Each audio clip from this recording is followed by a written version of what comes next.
Ég veit að Guð tala til mín og ég trúi því að ég heyri í Guði. Amen.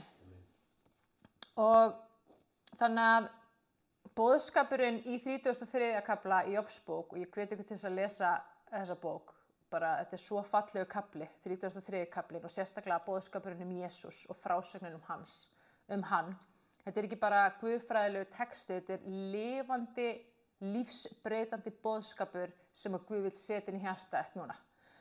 Og Guð hefur verið að tala miklu, miklu meira til þín heldur en að þú kannski gerir grein fyrir. Og röddin hans, í orðin hans, í hjartanu okkar, í samviskun okkar, í andanum okkar, hann talar til okkar í gegnum kringumstæðunar okkar, í gegnum veikindin, í gegnum vanlíðanina, í gegnum myrkrið.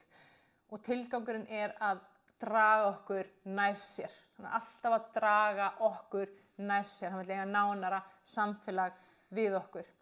Að bjarga okkur, varðveita sál okkur, lækna hjarta okkar.